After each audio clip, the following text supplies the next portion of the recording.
Imagine a city perched on the Sea of Marmara, Nicomedia, the gateway between Anatolia and Constantinople. Its strategic location made it a coveted prize, serving as the eastern capital under Emperor Diocletian.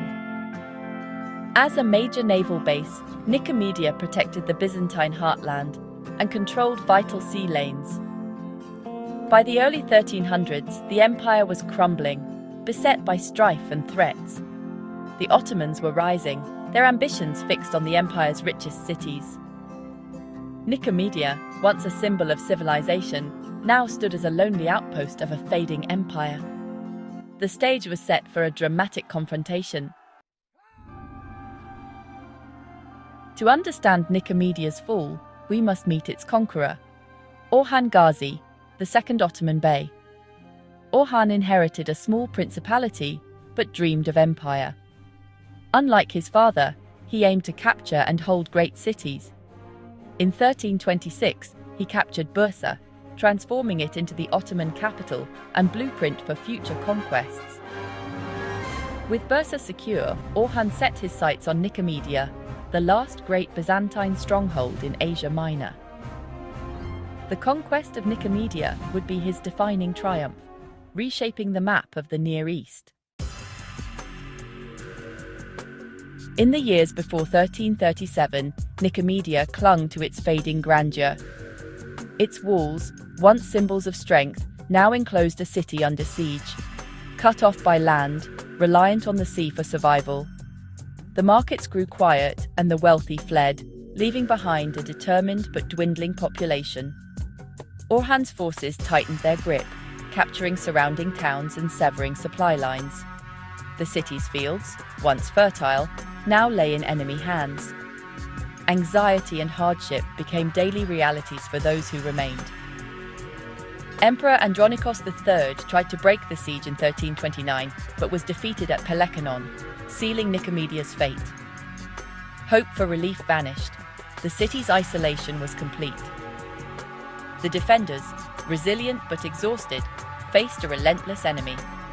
Every day they watched Ottoman camps grow on the hills, a constant reminder of their predicament. The city's only link to the outside world was the perilous sea. Inside the walls, faith and tradition endured, but the sense of doom was inescapable. The people waited, prayed, and wondered how much longer they could hold out. Nicomedia's final years as a Byzantine city were marked by courage and the shadow of inevitable loss. The end was drawing near. Orhan Gazi prepared for Nicomedia's conquest with calculated precision. He completed the city's isolation, building forts to block every road and choke off supplies. Recognizing the city's reliance on the sea, Orhan assembled a fleet, small but effective, to blockade the port. This naval innovation marked a turning point for the Ottomans, giving them control over the Gulf. Orhan's army, disciplined and organized, surrounded the city, their presence a daily psychological assault on the defenders. Siege engines, catapults, trebuchets, and perhaps towers were ready to batter the walls and sap morale. The Ottomans didn't rush. They applied relentless pressure day and night. The city's defenders faced hunger, fear, and the constant threat of attack. Orhan's strategy was total: starve the city, break its spirit, and avoid unnecessary bloodshed. The siege was a masterclass in patience and planning. Every move was designed to ensure victory with minimal loss. The fate of Nicomedia was now in Orhan's hands. The final act of the city's long history was about to begin. The siege of Nicomedia began in earnest around 1333. Orhan's blockade by land and sea tightened, cutting off all hope of relief. The Ottomans avoided costly assaults, letting hunger and despair do their work. Inside, food ran out, disease spread, and the people grew desperate. The city's defenders, though resilient, were pushed to their limits. Ottoman attacks, arrows by day, catapults by night, kept fear alive within the walls. The siege dragged on for 4 years, a slow grind of attrition. The governor and his soldiers patched walls and clung to hope, but starvation took its toll. The emperor in Constantinople could offer only prayers. By 1337, the city was broken. No food, no strength, no hope. The defenders faced an impossible choice: resist and perish, or surrender and survive. The city's fate was sealed by exhaustion, not by force. Orhan's patience had paid off. The once proud jewel of Byzantium was on the verge of collapse. The end of the siege was at hand. Nicomedia's long resistance was over. In 1337, the governor of Nicomedia chose surrender over starvation. He negotiated with Orhan, who offered lenient terms, safe passage for soldiers and citizens wishing to leave. The city's defenders departed for Constantinople, carrying what little they could. Orhan's troops entered the city in an orderly transition, raising the Ottoman banner over its towers. There was no massacre, no destruction, just the quiet end of a 1,000-year legacy. For those who stayed, a new chapter began under Ottoman rule. For those who left, it was a heartbreaking exile. The fall of Nicomedia was not just a military event, but a profound human drama. The city's transformation was swift and decisive. The Byzantine era was over. A new power had arrived. The world had changed in a single moment. Nicomedia's story entered a new age.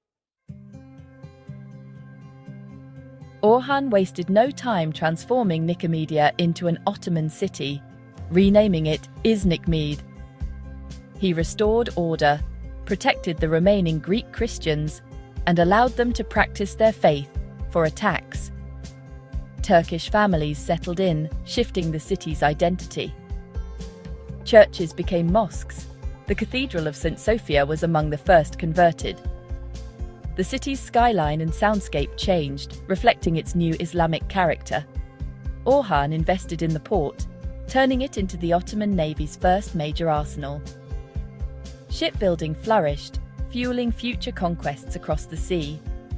Trade revived, markets buzzed, and prosperity returned under Ottoman administration. The transformation of Nicomedia became a model for future conquests. Orhan proved himself not just a conqueror, but a skilled state builder. The city's infrastructure and economy were preserved, even as its culture shifted. Nicomedia became a vital cog in the Ottoman machine. The legacy of its conquest would shape the empire for generations. The fall of Nicomedia sent shockwaves through the region. For the Ottomans, it meant total control of northwestern Anatolia and a powerful naval base. With both Nicomedia and Nicaea secured, the Ottomans could now threaten Byzantine Europe. Their new fleet allowed raids across the Sea of Marmara, setting the stage for expansion into Europe. Just years later, they crossed into Gallipoli, a move made possible by Nicomedia's shipyards. For Byzantium, the loss was catastrophic. Its Asian heartland gone, Constantinople isolated.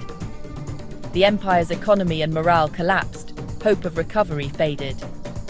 The psychological blow was immense, a millennium-old city lost. The empire's decline accelerated.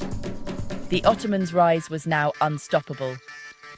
The Byzantine emperors became vassals, forced to pay tribute. The fall of Nicomedia marked the point of no return. The balance of power in the region had shifted forever. The road to Constantinople and a new era had begun. The world watched as history turned. The conquest of Nicomedia was a turning point in world history. It ended Byzantine power in Anatolia, leaving the empire a shadow of its former self. For the Ottomans, it was the springboard to transcontinental empire. Control of Nicomedia gave them a navy, a thriving hub, and a secure frontier.